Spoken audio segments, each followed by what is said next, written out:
Hello my gingers and chilies, welcome back to my channel Chemistry Ka Bachchan. Now today we are moving to the next lecture of halogen derivatives. So now we are moving to haloarenes. Haloarenes mein what we are going to start is physical properties first, then its chemical properties we are going to do, and then the test to distinguish between alkyl halide and aryl halide. तो आज हम लोग ये 3 parts complete करेंगे and of course that is going to not complete the portion, क्योंकि उसके बाद मैं आपको कराऊंगा क्लोरोफॉर्म, आयोडोफॉर्म, जो ऑफ कोर्स आईएससी पोर्शन में है लेकिन नीट और जेई के लिए भी है. सो क्लोरोफॉर्म, आयोडोफॉर्म करेंगे, डीडीटी करेंगे, फ्रीऑन, डीडीटी फ्रीऑन ट्राई करेंगे, आज ही खत्म कर दें. Right, so let's start with the physical properties of haloarenes. Okay, so first thing, they are either colorless liquids और crystalline solids, दोनों में से एक होते हैं. So या तो colorless liquids होते हैं या crystalline solids होते हैं. Point number 2, insoluble in water and soluble in organic solvents. तो ये तो common point है सब हाइड्रोकार्बन्स का. नॉन पोलर है because of their size and all. ठीक है. Point number 3, जहां तक आपकी ऑर्थो, मेटा और पैरा का कंसर्न, ठीक है, दैट इज डाइक्लोरोबेंजीन. तो हम लोग देखेंगे that boiling point is almost same. Boiling point is almost same, याद रखना. डाइक्लोरोबेंजीन, ऑर्थो हो, मेटा हो, पैरा हो. क्या होता है ऑर्थो, मेटा, पैरा? ओ माई पैरा, ये हो गया आपका ऑर्थो 1,2. ओ माई गॉड मत याद रखो, ओ माई पैरा याद रखो. ये हो गया आपका मेटा और ये हो गया आपका पैरा. तो ये 3 चीजें आपको मालूम होनी चाहिए. ठीक है, उसके बाद आते हैं as far as melting point is being concern. ठीक है, मेल्टिंग पॉइंट का ऑर्डर जो है वो आपको याद रखना है. सबसे ज्यादा होता है पैरा, फिर ऑर्थो और फिर मेटा. अब पैरा क्यों होता है? Because of its symmetry. Symmetry के कारण you are going to find it has compact arrangement, और कॉम्पैक्ट अरेंजमेंट के कारण उसका मेल्टिंग पॉइंट क्या होता है? तीनों में सबसे ज्यादा हाई होता है. सो याद रखना, पैरा की सबसे ज्यादा मेल्टिंग पॉइंट होती है कंपैरेटिवली. दूसरी चीज आपको याद रहनी चाहिए कि when we are talking about melting point and boiling point, it increase with the melting point and boiling point increase with the size of halogen. यहां पे जो आपका R है वो फिक्स होना चाहिए, जैसे C6H5 पकड़ रहे. तो C6H5F का सबसे कम, फिर C6H5Cl का होता है, फिर C6H5Br और सबसे हाई C6H5I का इन मोनो, क्लोरो और मोनो हैलो डेरिवेटिव्स में. तो सबसे कम यहाँ पे, ये सबसे ज्यादा है. तो ये थर्ड पॉइंट इन सब में सबसे इंपॉर्टेंट है, जो पूछा जाता है थ्योरी में, कि व्हाई द पैरा और whose melting point is highest and why. तो para because of its symmetry, okay, because of its geometry as well as symmetry, they are symmetrical in nature and due to that they are going to be have compact, so melting point is going to be high. उसके बाद अगर mono में पूछ लिया तो ये आपको concept याद रखना है, right. And finally, we all have to know that they all are heavier than water and density increases. Heavier than water and density increases with increase in molecular weight. तो ये 4 फिजिकल प्रॉपर्टीज आपको याद रखनी है, जिसमें से third ही सबसे important है for theory and entrance. So please copy. Now we go for a very important question with respect to theory as well as entrance. Why aryl halides are less reactive than alkyl halides? Alkyl halides के आपने 16 chemical properties पढ़ी, मतलब जबरदस्त react होता है. But aryl halides को आपको अगर किसी के साथ रिएक्ट करना है तो आपको ड्रास्टिक कंडीशंस क्रिएट करनी पड़ेगी. उसका न्यूक्लियोफिलिक सब्स्टिट्यूशन रिएक्शन है या इलेक्ट्रोफिलिक सब्स्टिट्यूशन रिएक्शन है या रिएक्शन विद मेटल्स है. मेटल्स के साथ मैं ऑलरेडी पढ़ा चुका हूं आपको, Fittig reaction, Wurtz Fittig reaction, Grignard reagent में phenyl magnesium chloride, right. So वहां पे आपने ऑलरेडी पढ़ा है. सेंडमेयर रिएक्शन पढ़ा चुका हूं. ऑफ कोर्स सेंडमेयर हमने प्रिपरेशन में किया था, but we have already done the Grignard reagent, Fittig reaction. तो आप देखोगे कि mainly you need a drastic conditions तो ये रिएक्ट होते हैं. अब रीजन क्या है? अल्काइल हैलाइड तो आसानी से हो जाते हैं, अराइल हैलाइड क्यों नहीं होते? तो मैं आपको 4 अलग अलग रीजंस दे रहा हूं, ठीक है. और चारों रीजंस को ध्यान से समझिए. ज्यादातर बुक्स आपको 1 या 2 बोलती है, but I am giving you 4 different reason. पहला आपका रीजन है रेजोनेंस इफेक्ट. अब रेजोनेंस इफेक्ट की अगर मैं बात करता हूं तो ये मेरा क्लोरोबेंजीन है. अगर मैं क्लोरोबेंजीन की बात करूं तो सबको मालूम होना चाहिए chlorobenzene exhibits plus R effect and minus I effect भी, ठीक है. इलेक्ट्रॉन विड्रॉइंग ग्रुप है, ठीक है.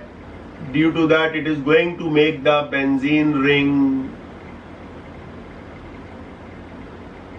Less reactive. और अगर ये प्लस आर इफेक्ट दिखा रहा है तो it is ortho and para directive group. तो ये आपका क्लोरोबेंजीन है. देखते हैं ये किस तरह से आपको रेजोनेंस दिखाता है. Resonance is exhibited by double arrow. तो यहां पे आपका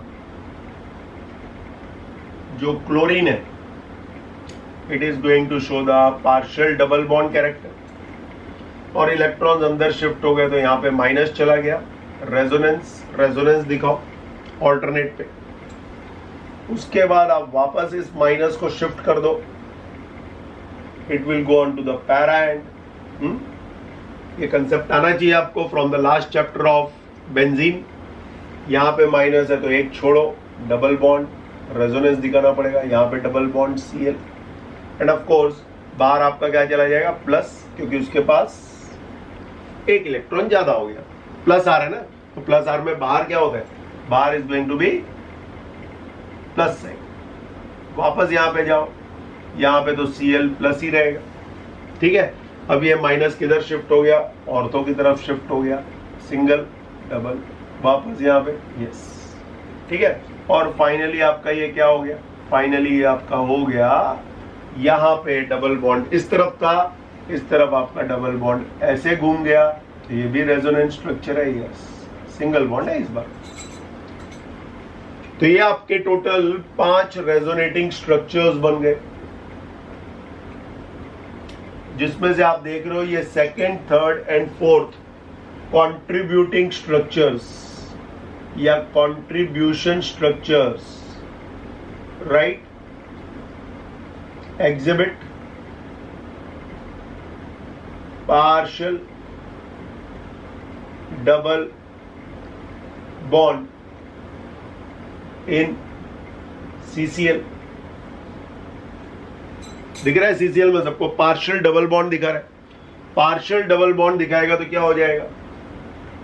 क्लीवेज. क्लीवेज मतलब break down, difficult, and bond length shorter. तो ये आपका पहला रीजन है कि भाई why aryl halides are less reactive than alkyl halides. दूसरा रीजन देखते हैं. दूसरा रीजन है हाइब्रिडाइजेशन. ध्यान से देखना, हाइब्रिडाइजेशन. अगर आप एल्काइल हैलाइड्स की बात करते हो, C2H5Cl एग्जाम्पल, तो सबको मालूम है कार्बन जिस हैलोजन के साथ अटैच है वो चारों तरफ सिग्मा है. इसका मतलब इसके पास sp3 हाइब्रिडाइजेशन. लेकिन वही जब आप यहां पे देखते हो, ये वाले कार्बन के पास डबल बॉन्ड है, that means it exhibits sp2, right. Greater the percentage of s character, greater the electronegativity, periodic table से मालूम होना चाहिए। Greater the percentage of s character, greater the electronegativity, मतलब ये वाला कार्बन ज्यादा इलेक्ट्रोनेगेटिव है, ज्यादा इलेक्ट्रोनेगेटिव है तो पुलिंग ज्यादा अपनी तरफ है, इसके कारण भी it is not going to be as reactive as this. तो ये आपका दूसरा रीजन हो गया। तीसरे रीजन पे जाते हैं, विच is called polar character. Everyone has to know that alkyl halides are more polar. Alkyl halides are more polar than aryl halides. ये आपको तीसरा पॉइंट मालूम होना चाहिए। अगर आपको डाइपोल मोमेंट चाहिए तो वो भी मैं दे देता हूं, जिन लोगों को नंबर्स याद रखना इजी लगता है। तो इसका हो गया आपका 1.69 डब्बे, 1.69 डब्बे है इसका एराइल हैलाइड्स का, और एल्काइल हैलाइड्स का है 1.84 to 2.2 डब्बे is the unit of dipole moment. Dipole moment कहां पड़ा है? केमिकल बॉन्डिंग में।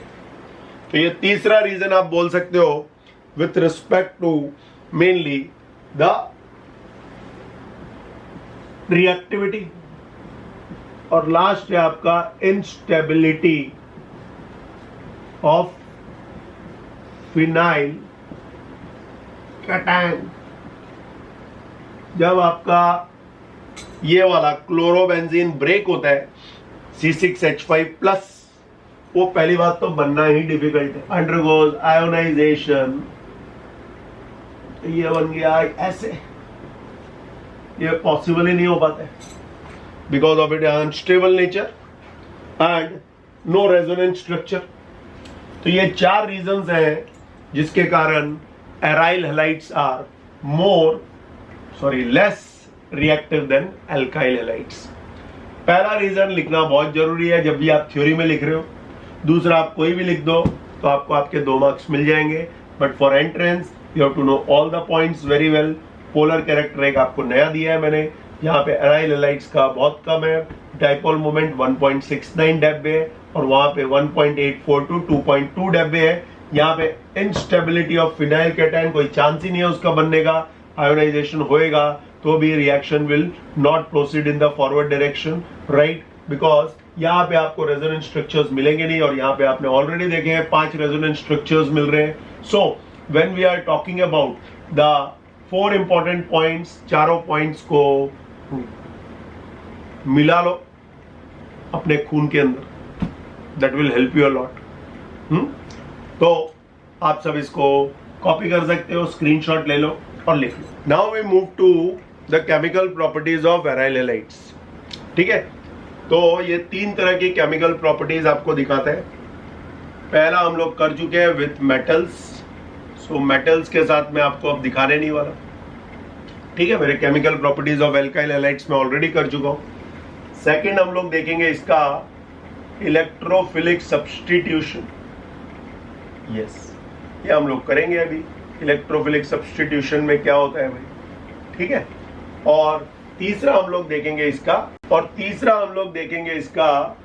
न्यूक्लियोफिलिक सब्स्टिट्यूशन, जो कि ओनली अंडर ड्रास्टिक कंडीशंस में ही होते हैं because they do not react, अभी मैंने बताया था। तो let's go to the electrophilic substitution reactions. Electrophilic substitution reaction देखते हैं इसके क्या क्या है। ठीक है, पहला देखेंगे हैलोजिनेशन। हैलोजिनेशन मींस आपने लिया क्लोरोबेंजीन और उसको ट्रीट कर दिया क्लोरीन के साथ in the presence of anhydrous FeCl3 या AlCl3 की प्रेजेंस में। ठीक है, तो क्या मिलेगा मेरे को मिलेगा, याद है अगर तो ऑर्थो पे और पैरा पे। Ortho dichlorobenzene and para dichlorobenzene, एक ही का नाम लिखूंगा, ऑर्थो डाइक्लोरोबेंजीन, दूसरे का नाम है पैरा डाइक्लोरोबेंजीन। कौन सा प्रोडक्ट मेजर होता है हर वक्त याद रखो, major product is always para, और इसको बोलते हैं माइनर, मतलब इसका परसेंटेज ज्यादा मिलता है और इसका कम मिलता है। Reason is because of steric hindrance, याद रखना। What is the reason? Steric hindrance. और हर बार आपका answer, because chlorine is ortho and para directive, तो यही आंसर आने वाला है जो भी हमने किया है, ठीक है। और जिन लोगों को याद नहीं है, या आप यहां पे रख सकते हो एनहाइड्रस AlCl3, ठीक है। और अटैक कौन करता है यहाँ पे? Cl प्लस अटैक करता है, याद रखना। The electrophile which attacks is Cl plus. Mechanism benzene में जाके देखो। बी देखते हैं हम लोग, नाइट्रेशन।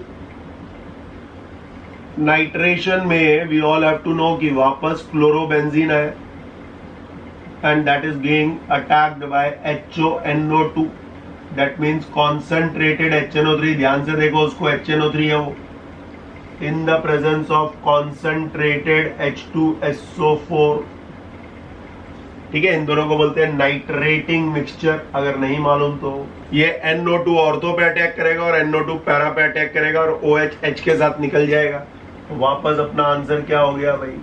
यहाँ पे Cl, यहाँ पे NO2 प्लस वापस Cl, यहाँ पे NO2 और ऑफ कोर्स वाटर निकल गया, ठीक है वो, ठीक है।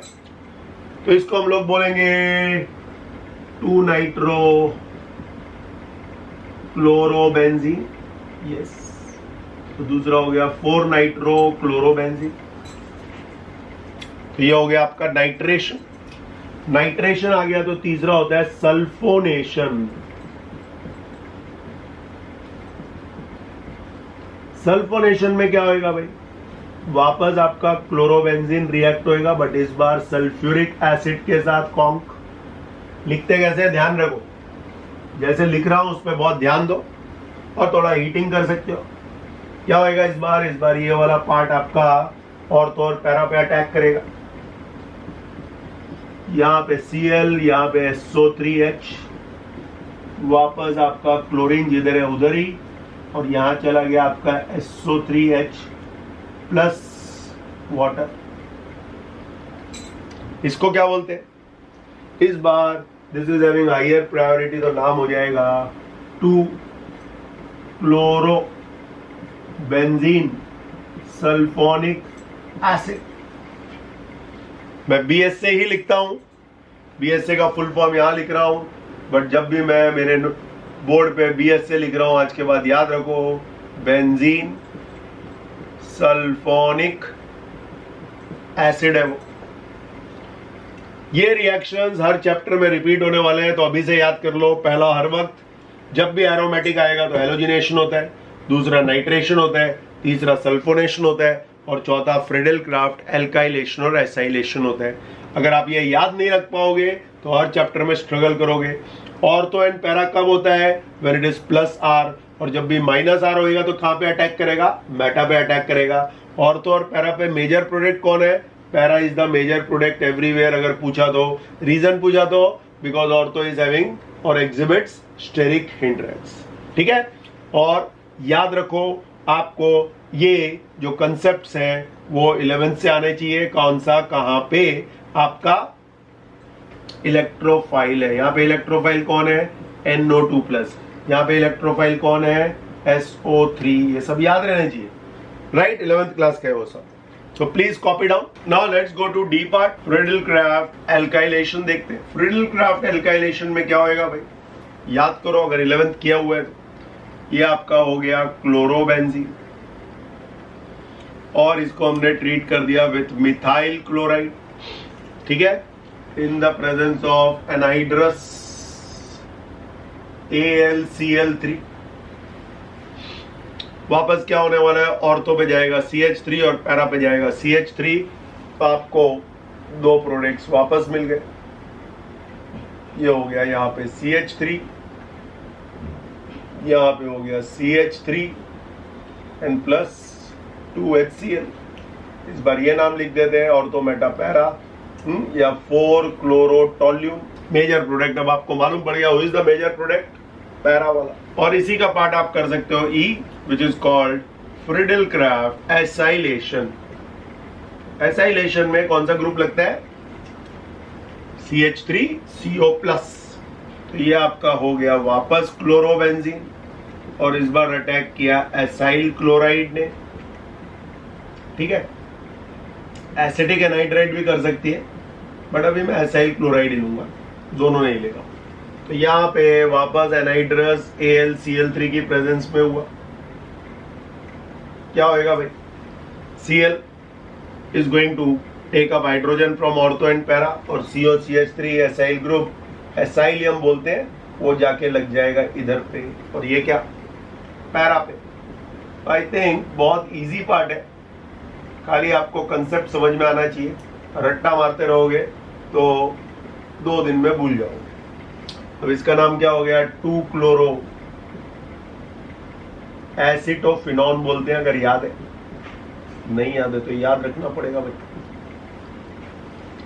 सो that is mainly 5 famous reactions which you all have to know aryl halides undergo, right? And ये आपको 5 इलेक्ट्रोफिलिक सब्स्टिट्यूशन रिएक्शंस देते हैं। पहला हेलोजिनेशन, दूसरा नाइट्रेशन, तीसरा सल्फोनेशन, चौथा फ्रिडल क्राफ्ट एल्काइलेशन, और 5वां फ्रिडल क्राफ्ट एसाइलेशन। यहाँ पे कोई कोड वर्ड नहीं है पीयूष सर का, याद रखना है, क्योंकि हर चैप्टर में जब मैं आपको फिनॉल्स पढ़ाऊंगा तो वापस आएगा, ईथर्स में आपको मैं एनिजोल पढ़ाऊंगा तो वापस आएगा। तो it is going to be the part of every chapter. तो याद रखो, आपको 5 रिएक्शंस रिपीट होने वाले हैं। फ्रिडल क्राफ्ट कहीं कहीं पे नहीं होएगा, वो बताऊंगा क्यों, बट ये रिपीट होने वाले हैं, तो याद रखो, copy down. Now we go for nucleophilic substitution reaction. ये या तो हाई टेम्परेचर पे होता है, और here you have some drastic conditions. ठीक है, तो 3 रिएक्शंस दिखा रहा हूं। पहला रिएक्शन है आपका क्लोरोबेंजीन का with copper cyanide under some extreme conditions। तो यहां पे आपको मिल जाएगा बेंजोसाइनाइड, क्यूप्रस क्लोराइड, इसको बोलते हैं बेंजोसाइनाइड।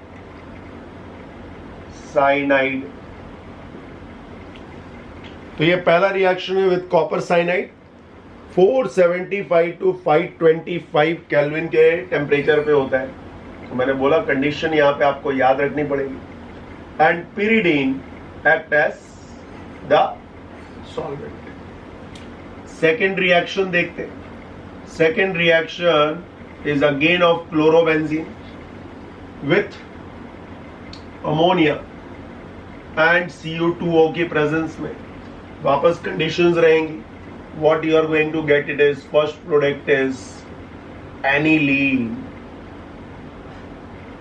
ठीक है, यहां पे भी टेम्परेचर जो रहेगा बहुत हाई रहेगा, वो आपको याद रखना है। 475 kelvin and 60 atmosphere.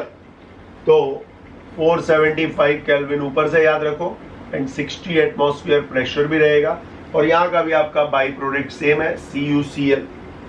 So that is the second reaction, जहां पे Cl is going to be substituted right by the nucleophile over here, ammonia का NH2 आके उसको रिप्लेस करने वाला है। अब तीसरा रिएक्शन देखते हैं। Third reaction is with chlorobenzene with NaOH। यहां पे भी कंडीशन होगी। तो पहले तो आपको मिलेगा कुछ सोडियम फिनॉक्साइड। कंडीशन क्या है भाई, सोडियम फिनॉक्साइड तो मिलेगा, that is 623 kelvin and 300 atmosphere, plus NaCl। तो मतलब ये कहीं ना कहीं 2 NaOH यूज हो रहा है, एंड प्लस जो बच गया वो वाटर ही होगा। ओके, और इसमें मैंने अगर डाइल्यूट HCl डाल दिया, so I am going to get the phenol plus NaCl, और इस प्रोसेस को बोलते हैं हम लोग डाउस प्रोसेस, जो हम फिनॉल में भी करेंगे वापस। That is the preparation of phenol by Dow's process. तो ये एक इंडस्ट्रियल प्रोसेस है, जहां पे फिनॉल को हाई लेवल पे प्रोड्यूस किया जाता है। ऑफ कोर्स फिनॉल का मेन प्रोसेस तो क्यूमिन है, right, but डाउस process is also important. Chlorobenzene 2 molecules of NaOH के साथ रिएक्ट हुआ, इसको बोलते हैं सोडियम फिनॉक्साइड। Sodium phenoxide. और कभी इन ग्रुप्स के ऊपर इलेक्ट्रॉन विड्रॉइंग ग्रुप्स है जैसे NO2, तो उन पे कोई इंपैक्ट नहीं पड़ता है, खाली वो वाला पार्ट वहां से हट जाता है। फॉर एग्जांपल NO2 इधर पे है या NO2 इधर पे है तो कुछ नहीं होगा, Cl निकल जाएगा कॉपर के साथ और Cl लग जाएगा, NO2 उधर ही रहेगा। It makes the reaction going to not change the product, खाली वो NO2 उधर पे ही रहेगा और Cl के बदले Cn लग जाएगा। तो ये आपका हो गया nucleophilic substitution and that also finish the chemical properties of aryl halides. Copy down. Now we move to the distinction between alkyl halides and aromatic halides by some test. उस टेस्ट को हम लोग बोलते हैं सिल्वर नाइट्रेट टेस्ट, जो कि ये देने वाला है और ये नहीं देगा। RX is not going to give the test. तो आपको जो भी सैंपल दिया है गिवन हैलाइड, ठीक है, तो सबसे पहले क्या करोगे, गिवन हैलाइड लोगे और उसमें आप एक्वेस भी डाल सकते हो और अल्कोहलिक भी डाल सकते हो QH, ठीक है, और उसको आप थोड़ा वार्म करोगे मिक्सचर को। Once you are going to warm it, ठीक है, then cool down the solution, then you acidified it with HNO3, ठीक है, इसको एसिडिफाई कर दो। नहीं, फिर आप जो सॉल्यूशन है उसको एसिडिफाई कर दो विथ डाइल्यूट HNO3 के साथ, ठीक है, and then add silver nitrate solution, ठीक है। तो आपको वहां पे सिल्वर नाइट्रेट सॉल्यूशन ऐड करने का है। अब क्या होगा, there are two things. White precipitate is going to be formed. White precipitate is going to be formed by aromatic. But आपका जो RX है, no white precipitate. White precipitate is also formed by benzyl halide and allyl halide, याद रखना। And no white precipitate is formed by RX and vinyl halide, याद रखना। तो ये आपका एक फेमस टेस्ट है which distinguish between the alkyl and aryl. तो आज हम लोग यहीं पे ही लेक्चर को कंप्लीट करते हैं। In next lecture we are going to do chloroform, iodoform, freon and other compounds DDT and BHC. So I hope everyone enjoyed. कोई भी डाउट है कमेंट सेक्शन में पूछोगे। See you in my next lecture. Bye bye.